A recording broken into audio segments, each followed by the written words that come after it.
guess that'll do it.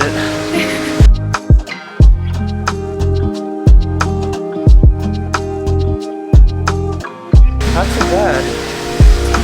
Yeah, it's like a mild fire. Getting warm, getting warm.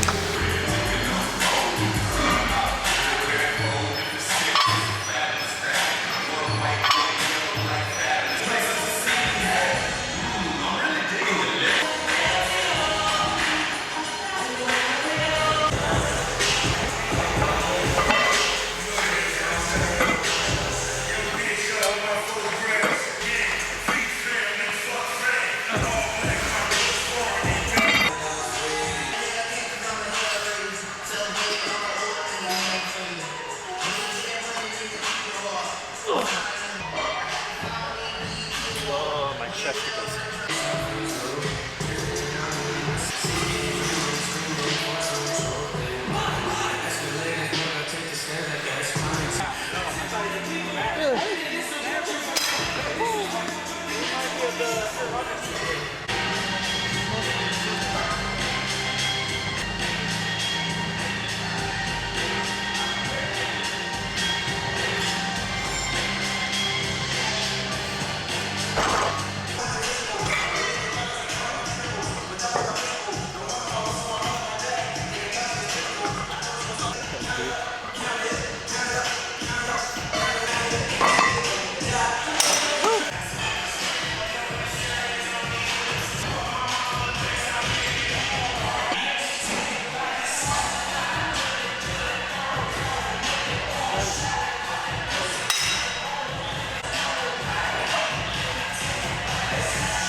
So it's currently 5 o'clock in the morning. I gotta be quiet because people are still asleep in the house, but we just got back from the gym. This is gonna be the start of the winter build. This winter we're going into a building phase, trying to put on some more muscle mass. Got my breakfast here, pretty simple. Got a protein shake, and some chocolate oats. Don't sleep on it. It doesn't look the best, but I feel like it's really hard to make oats look good if you don't have like fruit or whatever. But yeah, that's chocolate syrup, Hershey's chocolate syrup, with the regular version. It's not the sugar-free version because extra carbs, I need it. We'll get into my macros later, but yeah, really good with some ground cinnamon in there. If you guys have never heard of like champorado, it's like basically chocolate porridge. Lower on the protein this morning, but I need to do groceries anyways, so I'll make up for it with lunch and dinner. But let's go ahead and take our measurements. We're gonna weigh ourselves, measure out the arms, the chest, and the waist. That way we have things to track through this build. Okay, here we go with the weigh-in. It is Monday. I weigh myself pretty much every day. You don't have to do that. You can weigh yourself weekly. I just like to weigh myself daily to have more data to track and see what I'm doing. And complete disclaimer, last week before Thanksgiving I weighed 160 average, so you can definitely see the weekend bloat coming in because I'm 165.8, 16.8, and again, normally I'm around the 159, 162 range with no higher than 15%. So that's why it's good to weigh yourself.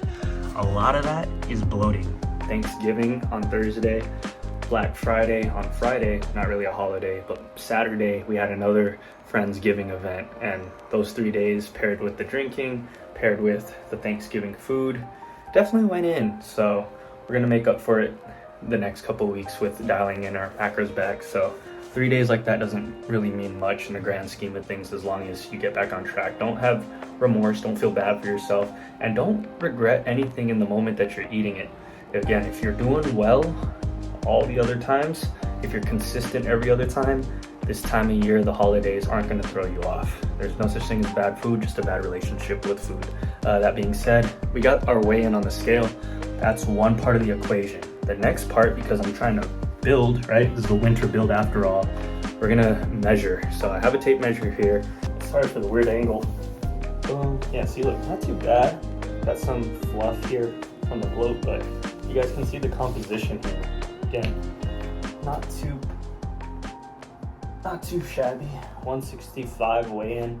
And another thing to note too is I had my clothes on. When I weigh myself, I'm normally just in boxers. So I'll step back on the scale after I take my measurements, and then we'll see how much of a difference it makes in the scale. I also haven't pooped yet. That might be TMI, but I also haven't pooped yet. So let's go ahead and start with the arms. Oh, the arms are measuring in. This is gonna be weird for you guys, but arms are measuring in at 12.5 unflexed. So let's flex it. Okay. Bet. And it does retract a little bit, so pay attention to that. And just to double check,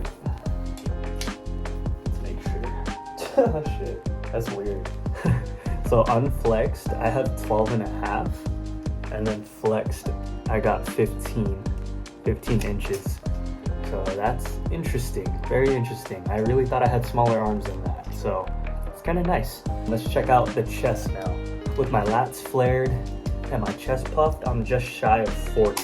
So again, not too shabby. Just shy of 40 inches with the lats spread and the chest flexed. That makes me happy because when I was a small boy, I was 36. So, and that was not too long ago, 8 years, my chest was at 36. So the fact that it's a 40 now, not too bad. So let's see what improvements we can make in the arms and the chest. And for symmetry purposes, let's measure the other arm. This arm is definitely, that's weird. So I'm right hand dominant, but my right arm is smaller.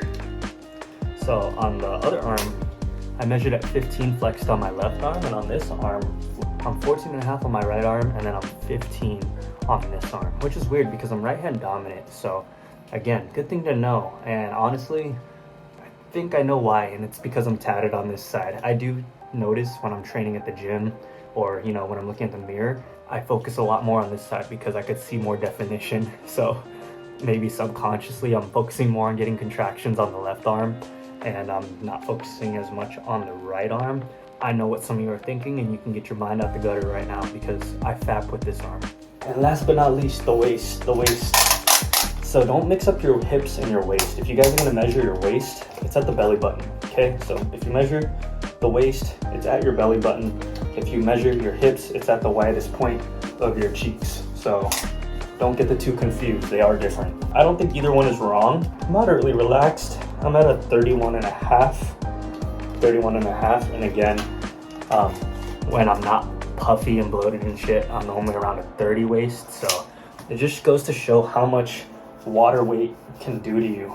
So yeah, just full transparency with you guys. Again, I want to keep it real. So let's weigh ourselves again, but with nothing but boxers, and see if it makes a big difference. I weighed 165.6, I think, with all my clothes, my hoodie and everything on. So we're gonna step on just the boxers and see how much I weigh. Here we go, nothing but briefs on.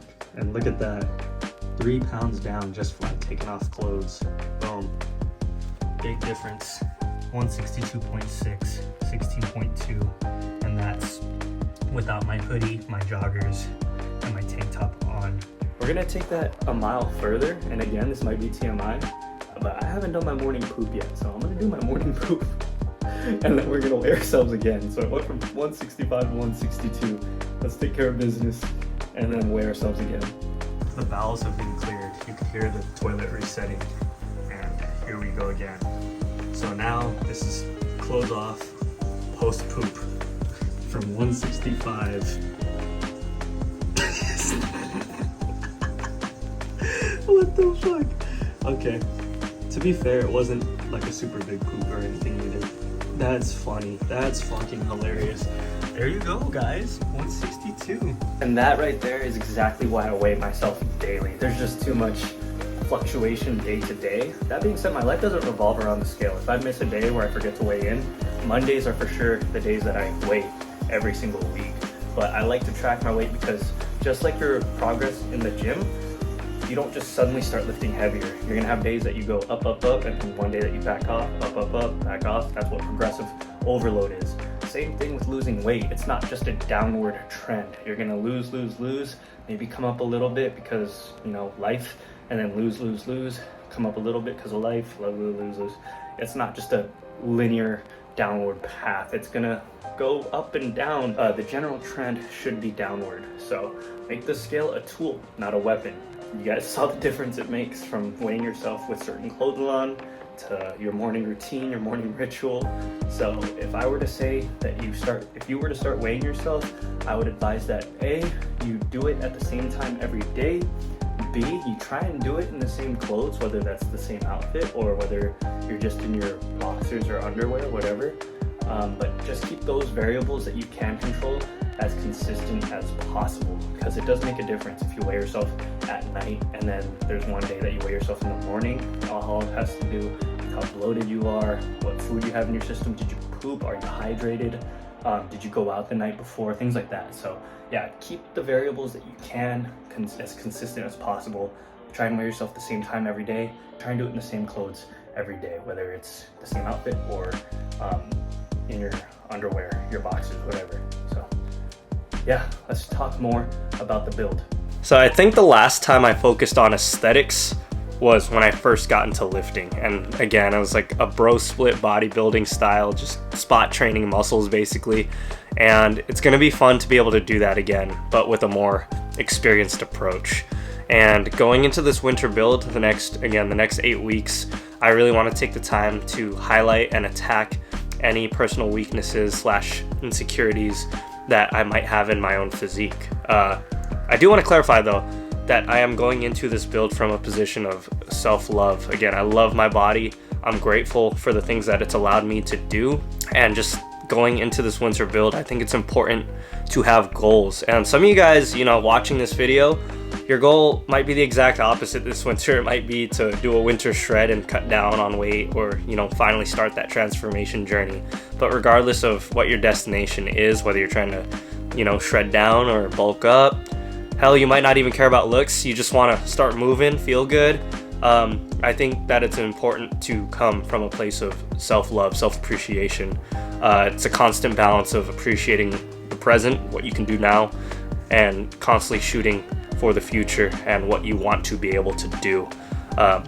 So yeah, that's it for the winter build. Over the next 8 weeks, I want to see some change in my shoulders, my arm size, and my abs. Honestly, they're gonna do whatever they want to do.